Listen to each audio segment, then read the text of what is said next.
नमस्कार दोस्तों, SG फिनसर limited के Q2 के रिजल्ट आ चुके हैं। और दोस्तों ये जितनी भी अमाउंट है ये सारी लैक्स में है। प्रीवियस ईयर का रिजल्ट यहाँ पर मेंशन है, प्रीवियस क्वार्टर यहाँ पर, और इस Q2 का रिजल्ट यहाँ पर मेंशन है। तो दोस्तों ये एक फाइनेंस सेक्टर से बिलोंग करती है कंपनी। तो हम सबसे पहले इसका इंटरेस्ट अर्न देखेंगे। तो लास्ट टाइम कंपनी ने इंटरेस्ट अर्न किया था 1,26,00,000, उससे अब ये बढ़ के लगभग 42,91,00,000 हो चुका है। तो ईयर ऑन ईयर तो बहुत बड़ा जंप है ये, और प्रीवियस क्वार्टर के हिसाब से भी देखें तो बहुत बड़ा जंप है। प्रीवियस क्वार्टर में 34 करोड़ से सीधा 42 करोड़। और टोटल इनकम देखें तो टोटल इनकम में 1,93,00,000 से बढ़ के 43,00,000 43 करोड़ तक हो चुका है।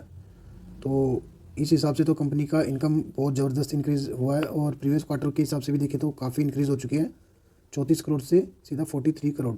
तो दोस्तों एक्सपेंस और देख लेते हैं, इतने पैसे कमाने के लिए कंपनी के खर्चे कितने हुए हैं। तो लास्ट टाइम 1 करोड़ के एक्सपेंस थे, जो कि अब बढ़ के 20 करोड़ तक के हो चुके हैं, 20.5 करोड़। और प्रीवियस क्वार्टर में लगभग 14 करोड़ के आसपास एक्सपेंस थे। तो 14 करोड़ के मुकाबले भी एक्सपेंस काफ़ी बढ़ चुके हैं, और प्रीवियस ईयर के हिसाब से तो काफ़ी बड़े हैं ही। और नेट प्रॉफिट भी देखें हम तो यहाँ पे आप देख सकते हैं प्रॉफिट फॉर द पीरियड, ये टैक्स काटने के बाद कंपनी के हाथ में जो पैसे बचते हैं वो हैं।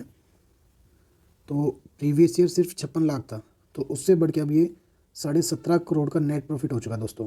प्रीवियस क्वार्टर में 15.5 करोड़ था। तो क्वार्टर ऑन क्वार्टर और ईयर ऑन ईयर दोनों केसेस में कंपनी के नेट प्रॉफिट में एक शानदार जंप है दोस्तों। और ईपीएस भी कंपनी का उसी हिसाब से इंक्रीज़ हो चुका है, 0.32 से बढ़ के 3.60 तक। और प्रीवियस क्वार्टर के हिसाब से 3.77 से हल्का से डाउन दिख रहा है हमें, 3.60। तो ईयर ऑन ईयर देखें तो बहुत बड़ी जंप है दोस्तों। और नेट प्रॉफिट कंपनियां बहुत अच्छे तरीके से ग्रो होते हुए देखने को मिल रहा है हमें। और अगर हम इसकी बैलेंस शीट देखें तो दोस्तों आज के दिन ये शेयर 575 पे ट्रेड कर रहा था, और एक हल्की सी तेज़ी लगभग 0.2% की। इसका मार्केट कैप देखें तो 2800 करोड़ निकल के आ रहा है। स्टॉक का P54 पे अभी। और बैलेंस शीट और देख लेते हैं दोस्तों, 2012 से लेकर अभी तक कंपनी ने जो पहले 2 करोड़ की सेल्स थी वो अब फिलहाल 120 करोड़ तक हो चुके हैं। तो बहुत बड़ा जंप है दोस्तों ये, और पिछले 3-4 साल में काफ़ी इंक्रीज़ हुआ है। और प्रॉफिट देखें तो काफ़ी सालों तक कंपनी कुछ कमाई नहीं रही थी, बल्कि लॉस में भी आ गई थी। फिर उसके बाद एकदम से कमबैक किया कंपनी ने, 2 करोड़, 1 करोड़, फिर 18 करोड़, फिर 52 करोड़। और अभी भी कंपनी का बहुत अच्छा नेट प्रॉफिट आया। और नीचे अगर रिजर्व्स पे ध्यान दें तो 700 करोड़। और बोरोइंग्स आपको दिख रही होंगी दोस्तों, फाइनेंस सेक्टर की कंपनी, इन पे हमेशा बोरोइंग्स ऐसी ज़्यादा देखने को मिलेंगे आपको। तो इसमें कोई घबराने वाली ज़्यादा बात नहीं है। और प्रमोटर्स की होल्डिंग और देख लेते हैं दोस्तों। तो ईयरली वाइज अगर हम प्रमोटर्स की होल्डिंग देखें तो 2016 में 47% थी, अभी फ़िलहाल 47 ही है। बीच में थोड़ी प्रमोटर्स ने होल्डिंग बढ़ाई थी, पर दोबारा 47 तक आ गए हैं। और फॉरेन इन्वेस्टर का एक हल्का सा स्टेक है, 0.14%, डीआईज का 0.73%।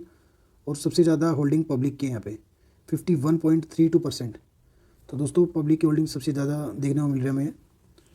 तो जिस हिसाब से कंपनी ने अभी रिजल्ट पेश किया उस हिसाब से तो इसमें कल के दिन अगर मार्केट में कोई उथल पुथल नहीं रही तो ये शेयर रॉकेट की तरफ भागेगा। और अभी फ़िलहाल कंपनी के फंडामेंटल्स भी ठीक नज़र आ रहे हैं। और एक बार इसका चार्ट पैटर्न और देख लेते हैं। तो दोस्तों 5 दिन की बात करें तो लगभग 8.5% के रिटर्न दिए शेयर ने, और 1 महीने में लगभग 5.5% के रिटर्न, और 6 महीने में 11.25% के रिटर्न, और 1 साल की बात करें तो 200% के रिटर्न। तो 1 साल के अंदर तो इस शेयर ने आपके पैसे मतलब 3 गुना कर दिए हैं। और 5 साल का अगर टाइम फ्रेम देखें तो 12,000% के मल्टीपैगर रिटर्न दे दिए दोस्तों। तो इसका मैक्सिमम और देख लेते हैं, मैक्सिमम भी 5,000% के रिटर्न निकल के आ रहे हैं। और ये 2015 से हमें देखने को मिल रही है। तो 2015 में 11 रुपये पे शेयर था, 576 तक पहुंच चुका है। तो रिटर्न तो काफ़ी बढ़िया कंपनी के। और अभी फ़िलहाल फंडामेंटल्स भी ठीक नज़र आ रहे हैं, तो आप इसमें एक छोटी अमाउंट लगा के देख सकते हो। और बाकी आप अपनी स्टडी करके और तभी अपने रिस्क पे इसको इन्वेस्टमेंट पर्पज़ के लिए ले सकते हो। फिलहाल इसमें आप एक छोटी अमाउंट ही लगाना, क्योंकि ये एक छोटी कंपनी है। तो इसमें गिरावट भी होगी तो एक बड़ी गिरावट होगी। और बाकी ऐसी अपडेट के लिए आप इस चैनल को सब्सक्राइब कर सकते हो।